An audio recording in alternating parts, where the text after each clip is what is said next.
sakit ingkang galah tumular landang nyawa mayuta-yuta uda kawis sekawan taun ingkang kepengker bersih disa wonten ing pecukilan mriki sampun prei mboten dipun wontenaken malih lah sisang damel ripalungguh samangke kula tak nyuwun prisa dumateng Ki Petruk bersih disa menika menapa lan ginanipun menapa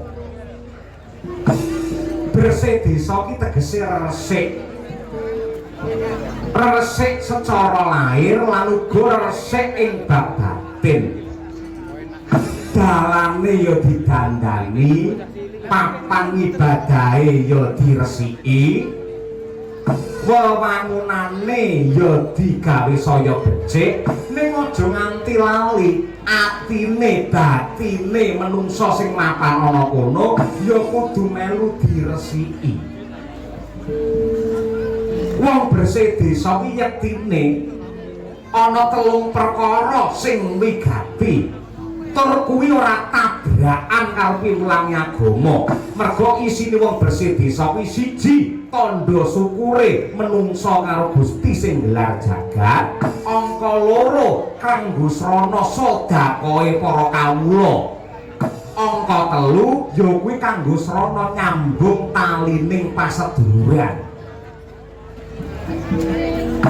syukur sedekah kelawan nyambung silaturahim kuwi telu-telune bab sing dituntunake karo agama mula yektine bersih desa ki apik bersih desa ki becik lah aku yo rumangsa nggumun setahun jembleng serendeng udakara wis 4 taun iki kenapa kok desa kene ora nganake bersih desa ora nganake syukuran ora nganake sedekah bumi ora nganake rasulan Bajare nuwun sewu yen bersih desa dadak ngangge sajen jare sajen niku nggih nyajeni demit antak takon pocong endi sing doyan gedang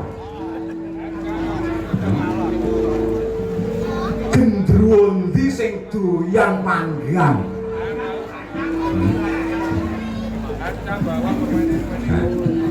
sing doyan iki racake wong sing urip-urip kuwi titerono anggere gamelan digelar kuwi mesti ana sajene wujude panganan komplit sak ember ngono kae kuwi kok kangge sapa-sapa rampung wayangan biasane sing ndahar ya wong sing gelem njupuk sajen kuwi ning ya ana rombongan iki wayang rung diwiwiti sajene wis dijupuki ingkunge dilebokne tas wong teko nabuh gambang cahe tasih melek melek wis 7 tahun genep iki nek ora kuwi tukang gugahi kancane ning anggar kancane digugah kok ora tangi-tangi dhek melu tuh Haleluya. Sajen menika menapa ki Lurah? Sajen ki penyajian, ya. Sajen ki penyajian, penyajian ki apa to? Unjuk rasa. Unjuk rasane sapa? Ya unjuk rasane menungso karo Gusti ingkang nyipta jagat. Cara cetha ngono. Sajen ki lak awujud pala gumandul, pala kasimpar, pala wijo, pala kapendhem lan liya-liyane. Banjur didadekake siji kanthi pandonga kanthi pangucap Gusti menika sedaya peparing saking paduka ingkang mrakapi tumraping para warga masyarakat ing mriki. Mila kanthi sajen menika kula ngaturaken panuwun ingkang tanpa upami. Saiki wong matur nuwun karo pengirane kira-kira kleru apa bener? Nggih leres. Lah iya mula kang ngono. Mula aja gampang nyalahke sajen. Keng menapa kok dadak ngangge genduren barang. Lho, genduren ki ujube apa to? Niate apa to? Tetep meminta marang sing nugrahaning Hyang Agung ning carane nganggo cara budayane dhewe. Intine ya padha tetep nyambung rasa kelawan Gusti ingkang Maha Kuwasa supaya desa kene kabeh diparingi berkah lan barokah, murah rezeki sing rawuh kabeh anane pinaringan panjang umur ingkang kebak barokah. Kuwi mula diarani wilujengan pamrih apa to? Nyuwun wilujeng diarani slametan, pamrih apa? Nyuwun slamet. Kenging menapa wong slametan kok dadak ngangge buceng? Buceng ki saka tembung nyebuta sing kenceng. Nyebut sapa? Ya nyebut karo Gusti ingkang ngakarya bumi. Kenging menapa kok buceng dadak ngangge buceng tumes? Lho, kuwi tegese ya enek buceng tumes ki mlebune kenceng metune lemes ngono. Pegel nguyak ae kowe iki ora ngono. Lah sing inti sarine kabeh ki apik, kabeh ki becik. Kenging napa wong bersih desa kok dadak nanggap wayang, mongko wayangan niku mboten dipun tuntunaken kaliyan agami. Aku kang setya setu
kados ngoten niki karawitan napa? Ya iki sing jenenge paguyuban karawitan Santi Laeng.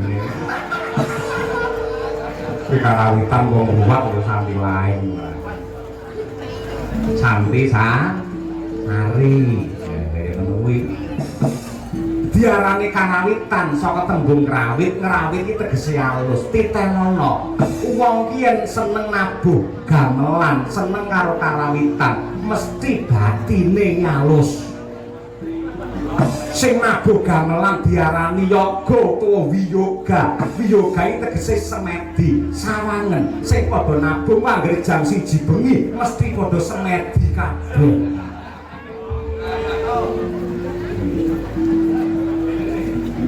Semedi ning kula tingali enten sing malah ngiler iki pun ngoten. Kuwi saka tekune saka anggene konsentrasi anggene manekung kaya ngono kuwi. Lho. Takon apa ki mau? Lah lali anggere nembang ni lali. Sebabipun menapa tek wong bersih desa kudu wayangan, ora enek sing ngudhukake.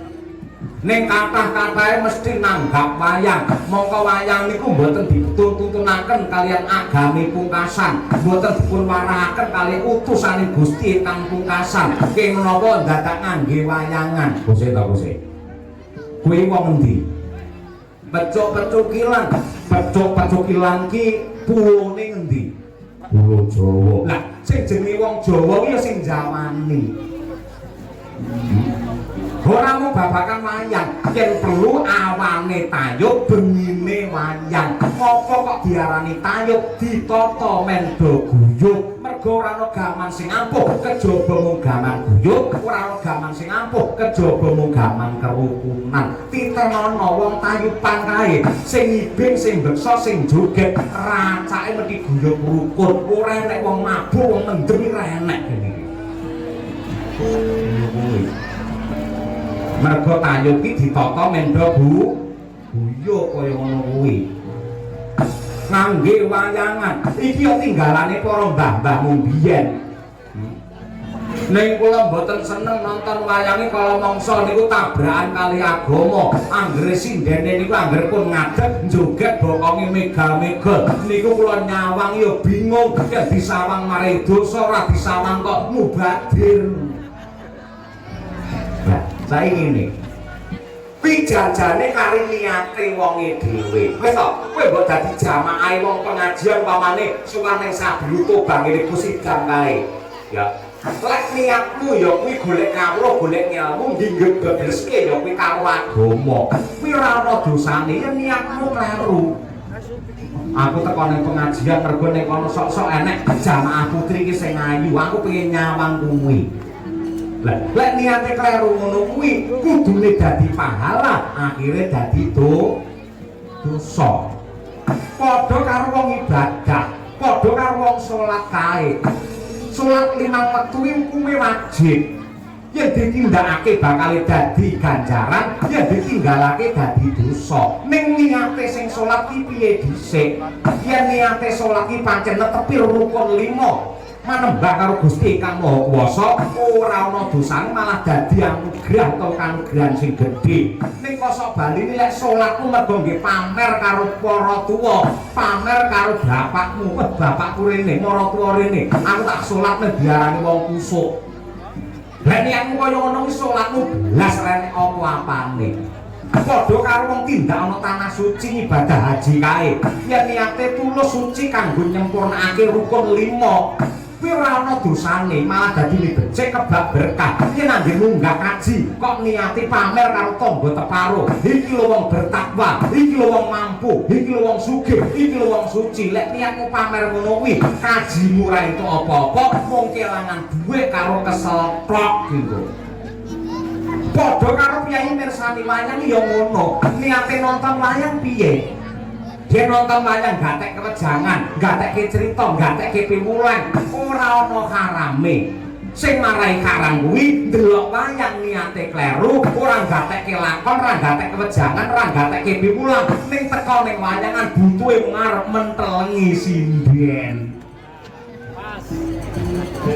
Lah napa nyawang sinden niku salah? Lho, sing nyalahke iki sapa to? Sing nyalahke iki sapa? Mligine wong lanang nyawang karo wong wedok ayu. Lho ki pancen sawajibe kaya ngono kuwi mergo pancen pangeran nyipta wujude wong wadon sing ayu rupane kuwi nggih eden-eden kaendah ana ning alam padang. Terus tak kandhani. Rumus ya. Wong lanang ora bakal bosen, wong lanang ora bakal jeleh, ora bakal waleh nyawang telung perkara. Siji nyawang tanduran sing ijo royo-royo kuwi ora ana jelehe mergo ning mripat seger. Angka loro nyawang banyu bening sing mudhun saka tebing kaya grojokan ngono kae kuwi ning ati ayem. Angka telu ora Solo, ora Blitar, ora Jaten, ora poh gajih kene pisan. Wong lanang ora bakal bosen, wong lanang ora bakal waleh yen nyawang wong wedok ayu. Wong lanang nyawang wong wedok ayu nek ora tertarik, kuwi wajib dipresakne. Ora ngomong lanang, sing mirsani para mak-mak, para ibu-ibu, padha wedoke. Lha nyawang sinden atine seneng lho kuwi. Nggih napa mboten, Bu? Yo, nyawang sinden seneng ta jenengan? Karo mbaten yo jane pemraduan ayu aku. Jadi namaku, resik aku, putih aku. Kuwi ayu mergo dipoles ngangge wedak kaya ngene diserat karo lampu kaya ngono kuwi. Ning asline sawan sisu yang pas luka ora nggih sandhangan sing apik itu sawan. Yo jan kaya buta. Kan lho wong wedok model ngrasani kaya kuwi. Lah, balik nang wayang. Wayang iki saka linggane tembung wajib sembahyang. Sing lakokne wayang iki jenenge dalang. Dalang iki mudhape mulang nek arep kono ana tembung dalah. Dalah iki petunjuk. Mula seorang dalang mesti mene petunjuk amar makruf nahi mungkar. Ajak-ajak marang bab sing becik, uga menggak menging karo bab sing ala. Padha karo ngaji iki padha. Mung iki di bungkus nganggo beda ring budaya luhur ngono kuwi. Lah dadak ngangge ruwatan barang ngoten niku sok-soke mare bingung sajene akeh irang bergudenge pirang-pirang nentekke ragam mboten kirang saking 10 juta ngoten niku pripun. Kanggo sing percaya kena ruwatan, yen ora percaya budal bingung ya ora apa-apa. Ruwate tegese ngrawat. Ngopeni pamane kuwi duwe anak bayi lahir rawatan ruwatan openono pamri apa men ora dipangan kala kala niku janjane napa kala ki janjane dudu kok buta pinggir dhewe iki dudu ning kala ki tegese wektu mulai tembung kala napa li rawuh kala ki tegese wektu mula diruwat pamri supaya ing saben wanci esuk awan sore bengi bocah kuwi mau kalih saka sambe kala ngono kuwi. Kenging menapa kok kathah sanget tiyang Sukerto jare bocah utang-anting lumunting utang-anting kebanting niku pangane kala. Ya pancen paugerane ngono kuwi. Ora mung kuwi tok. Anak lanang loro kuwi jenenge uger-uger lawang kuwi ya pangane kala. Anak wadon loro kuwi kembang sepasang kuwi ya bocah Sukerto.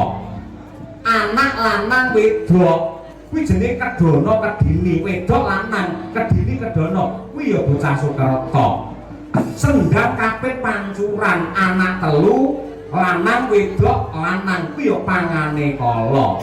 Bocah Srimpi anak papat wedok kabeh ya pangane kala. Bocah Sarombo anak papat lanang kabeh ya pangane kala. Pandhawa anak 5 lanang kabeh ya pangane kala. Bocah Margana bocah sing lair ana dalan ki ya pangane kala. Bocah sing lair kalusus ki ya pangane kala. Wong wedok rubuke dandang ki ya pangane kala. Wong wedok mecake gandeng ki ya pangane kala. Desa kok bersih desa ora nanggap wayang lurah ya pangane kala.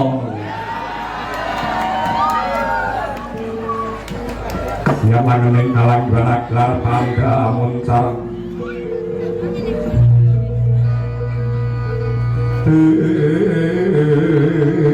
inom lerkakunang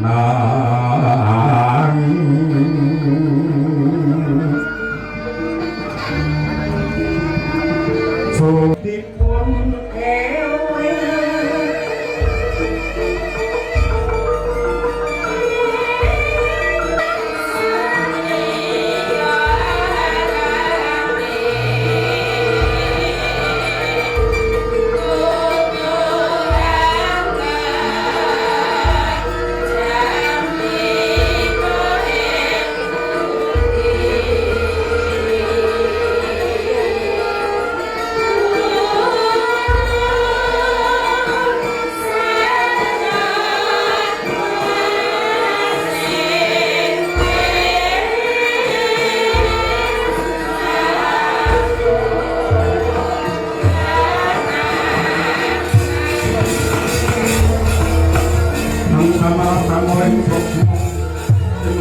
Kula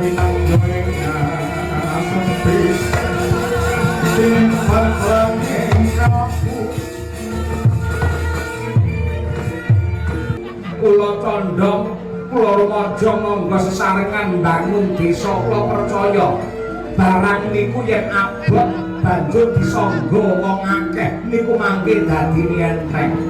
Monggo sesarengan bangun desa kanthi kawontenaken syukuran bersih desa kula.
Ukil sari kabladaran samudra madu dini babar pisan kula boten digama ing ngakasipun dusun kula ing namung alit ingkang prasaja kados mekaten parandene kerawang para pitataning piyayi tetungguling para pejabat nuwun sewu Peremban Durna sarawuh jengandika wonten ing pecuk-pecukilan kula pun Petruk kantong bolong ngaturaken sembah pangabekti mawan tuwa-tuwa kunjung wonten sandhap padha paduka Peremban Durna. Wele-weteh kali timbal manyar-manyar kali gante bulu tikis ngandeng-ngandeng motor yang dicuplak dadi mala. Petruk ndak tau apa dene nganti semono sih pakron-nakane kendhot casake marang Pandhita Durna. Ndak tampa gawe bombonging rasa wilujeng sekolah nggenku prapta ralimat pangestu kumara gage tanpa ana kantong bolong. Inggih Burawalan anggen kula mundi tinampi tangan kula kalih mugi andadosaken jimate gesang kula. Nuwun sewu Raden Patih Haryo Sengkuni bekti kula katur. Nyaya Petruk ndak tampa gawe sukornaning griya. Ora liwat pangestu kumara gage ditampani kantong bolong. Inggih Raden Patih kula tampi mugi andadosaken jimat dipun sekecakaken anggenipun pinarak. Iya, matur nuwun Petruk pangrasa ora kurang prayogan Jungku Prapta. Nuwun sewu Peremban. Kalilan kula ingkang abdi pun Lengkung Kusuma ngaturaken sembah pangabekti kunjuk wonten padha paduka Peremban Begawan Durna. Sapa iki? Kula atmajanipun Kilurah Petruk nami kula pun Lengkung Kusuma. Lah dalan ngatasé Petruk dapure kaya ngono duwe anak baguse ra umum. Ya, lengkap wis semua ndak tampa gawe syukur nang driya ora liwat pangestune wong tuwa ditampani cah bagus. Nggih Gurawala nanging kula mundi mugi dadosaken jimat Raden Patih Haryo Sengkuni sungkem pangabekti kula mawon tuwa-tuwa kunjuk. Iya nggih, bocah sigit ndak tampa pangestune wong tuwa ditampani. Nggih. Gurawala nanging kula pundi mugi dadosaken jimate gesang kula. Nuwun sewu. Kula menika mboten ngimpi. Kula mboten nglindur lan mboten duga mana babar pisan. Dengan kasipun paduka menika piyayi, paduka menika priyagung. Kok karya-raya kepareng rawuh wonten ing pecuk-pecukilan mriki niku wonten wigatos menapa menawa pancen dasaripun menika kesasar menawa kados pundi? Pedro. Mboten dawuh. Ngene ya Pedro. Ya dene yen kaya Pendhita Durna ki teko nang desamu kene iki ning omahmu kene jane ora patut, ora wangun. Mergo derajate Durna karo Petruk iki pancen beda, ibarate kaya bumi karo langit. Bumine iki Petruk, langit iki Pendhita Durna. Tur aku ning Ngastina nang iso kalima kono iku urip kepenak, nyandang utuh.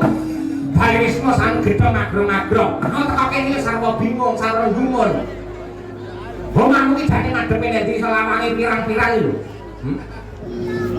Aku rumangsa bingung, aja aku diutus karo sembanku. Angger anak Prabu Duryudana ngono mokal aku teko kene kok, Tru. Mokal aku teko kene. Lajeng kok rawuh wonten ing pecukilan menika wonten wigatos menapa? Ngene, Tru. Sepisan aku tilik tata pinter kagelar ning desamu kene, ya mergo pintermu anggenmu mblentah karo wong sak desa, satemah kahanane kebak karahajan. Ewadine kang angka 2. Mesti lah ya kuwi kelingan ta, Tru. Marambah makaping-kaping mawali-wali sing jenenge Sata Kurawa biyen bola-bali kepengin mboyong bapakmu Kyai Semar Badranaya ning tansah gagal tansah wurung mergo ya kalah karo para Pandhawa. Wis pira wae Kurawa iki gagal mboyong karo bapakmu diboyong marang negara Ngastina ora kasembatan. Ora palungguhan iki pirembukanane karta negara Ngastina nemtokake yen pancen Semar ora gelem diboyong ning Ngastina, Semar ora gelem dimulyake ana negara Ngastina, saiki dijoli karo anak lanange wae. Ora ana ing ketiban sampur ora ana tinuti kejaba ya wong kowe, Pedro. Mergo aku wis miteni bola-bali, ngendi nggon ngendi papan. Anggere kok ketenggan Ponokawan, ketenggan Semar sak anak-anake mesti wae mulya uripe bejo kang dadi gesange. Buktine para Pandhawa kae mawali-wali nampa karudrang Jute Wahyu mergo pancen rinongi dituki karo Ponokawan. Wong Astina yo pengen mulya kepene itu maju lho, cara sing kudu ditindakake ora liya kejaba Palungguhan iki kowe dandana sing ganteng, ayo tak tumpake kereta kencana tak boyong marang negara Ngastina. Kowe njaluk apa wae bakal dituruti. Njaluk pangkat apa wae mesti disembadani, yen kepengin wong wedok ayu, model sing piye sing kok gelemi, sing kok tresnani, sing kok senengi, mesti bakal kasembadan. Yen butuh derajat pangkat, kowe pengen pangkat apa? Sing bakune Palungguhan iki ayo bareng karo sak lakuku budal marang negara Ngastina, ngembani karo Ngastina dadi batur dadi Ponokawane para warga Ngastina. Men para Kurawa kuwi banjur mulya uripe kaya Pandhawa, rinangi tansah kanugrahan nur buati Gusti, wahyune ilahi ngono lho, Tru. Ayo budal dina iki. Nggih riyen to, riyen. Budal ya budal nek kabeh kudu nganggo peta. Kabeh kudu nganggo peta. Kula menika nuwun sewu. Pancen kula menika mung lurah teng desa mriki. Ning kula niku ya duwe tanggung jawab, duwe kerepotan, kathah babak ingkang badhe kula ayahi. Kowe repotno ki apa ta, Tru? Repotno ki apa? Musa dapur Ponokawan, yen bapakmu kaya repot ki memper, mergo pancen kaya diwong Jawantah. Lha kuwi repot apa? Mesti bae kaya lunggar, ora ana apa-apa. Lho ampun kleru. Petro yen kadung repot nuwun sewu. Sedina ngene iki saged nyakup telunggon saged kula niku. Begini iki apa ronggon kula niku. Cobi mambayangke mangitung mendah kaya apa lek mindol-mindol ta. Sampeyan aja nyepelek karo dapure Petro. Kula niku dituwake teng pecuk-pecukilan mriki, dipun sepaken wonten ing mriki. Nah, mati uripe wong sementen niku ning tangan kula ngoten niku. Terus kula sampun niteni, anggere betah melek kula tambahi 30.000. Kula turu wae kula sudah 50 niki nangge. Ngoten niku. Tangi pri. Ngoten niku. Desa kula iki badhe duwe gawe. Ngawontenaken resik desa, ngawontenaken syukuran kunjung wonten ngasane Gusti ingkang jagat. Yen nganti kula tinggal dhateng Ngastina, nuwun sewu niki mangke morak-maring acara kula. Mboten saged ngoten niku. Wis, mengko watane kowe gelem budhale Ngastina, negaramu bakal ayom, desamu bakal tentrem. Mergo tertinggali dhuwit butuhmu pirang puluh yuta, pirang atus yuta. Nggih, apa ki ubur akeh gene bakal anake syukuran ning pecuk-pecuk lan kene butake ragat pira tak tinggali. Sing bakal kowe budhale marang negara Ngastina. Kowe dugi wonten Ngastina badhe kangge menapa? Ya, nandhani karo para Satapura supaya eling marang Purwadasina. Ngerti karo keblat? Nggih, nggih. Kurawa nika wis enek Pendhita Durna.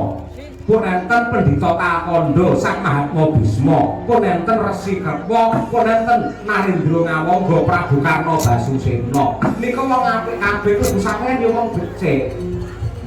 Nek pancen matake Kurawa niku mangel, yen sing jenenge watuk niku gampang tambang-tambangane, yen watak niki ora dilangi karo nyandap niki mangke angel tenan. Beda anggen keteka kene iki diparingi Purwasisa karo anak Prabu Duryudana. Yen baliku ora gandeng tanganmu tengen ana negara Ngastina, tamurunga Kakang Durna karo Sengkuni iki mengko bakale nampa pidana saka Angger Duryudana. Mula kang mangkono. Yektine aku alus ya bisa, kasar ya bisa. Alus ya secara alus kaya ngene iki mau kowe tak kanthi bener becik budal ning Ngastina ning parandene kowe wegah napa warah nampi marang pitutur becik aku diparingi Purwasisa ora nganti kentang subuh yen kira gelem budal ning Ngastina desamu kene bakal rata padha bumi kabeh trisang kapirang pinangko kinempet-tempet dosa ngetnaning bawana nyusi tukang walang ati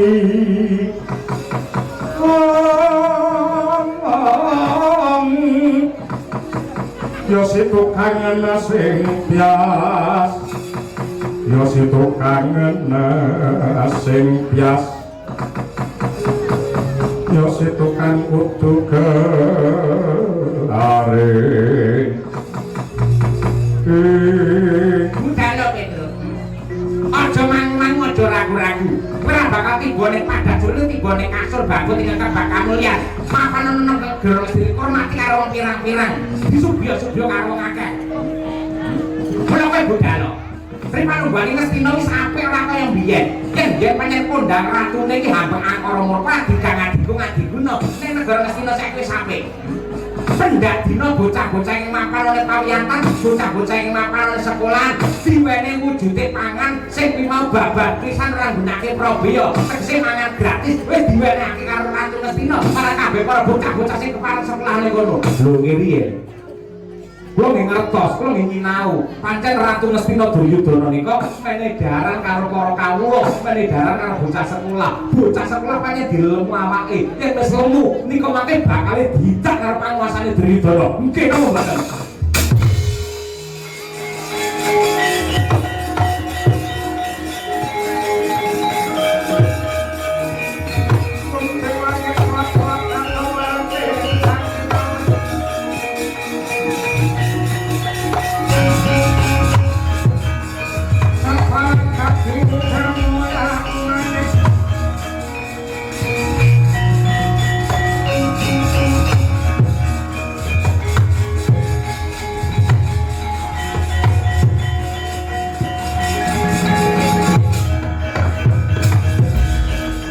Kontap ler kinatap supaya yakinipi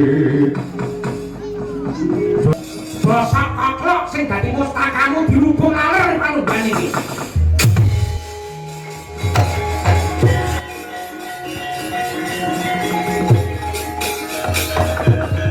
bapak sukabrang nang gerak waca mlintir kumbul Sukawi ciling sabdo Penemban Durna. Kudune sampeyan niku kula ajeni, kudune sampeyan niku kula hormati. Nek parandene tembung sampeyan kebak pangancam panincim sing bakal ngarah karo patine Petruk. Kleru kula menika menapa, dosa kula menika menapa. Mampir sani sandangan jenengan niku pendhita, sampeyan niku brahmana dudu jagal menungso. Nek parandene mateni Petruk karo sampeyan pripun? Napa kula duwe wedi yen nang gedhak ngoten niku? Yen pancen kodrate Petruk mati pun riyen sampun mati lho lakon Petruk niku. Ning menapa kula tasih gesakarno kodrat kula tasih dipun paringi umur panjang kaliyan Gusti ingkang gelar jagat. Kula niki janjane urip teng donya sampun jelek, sampun bosen. Dening jenengan badhe mejahi kula, monggo mejahi mboten napa-napa. Kula ikhlas lahir batin menawi pati kula wonten astanipun Penemban Durna. Yen ngono kuwi tak pateni tenan. Kula monggo langsung mejahi dumateng kula. Nek kowe ora karo mati karepmu piye? Kula niku mboten badhe wedi kali mati. Kuwi yen mati malah matur nuwun, tinimbang urip dioyak-oyak karo kredit ya apa. Monggo yen badhe mejahi kula mang pejahi. Ora kena binane becik ayo Kakang Durna metu Kurawa makati.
maleh-maleh menapa sowan kula wonten ing percuk-percukilan mriki yektosipun dipun utus dening Kyai Semar.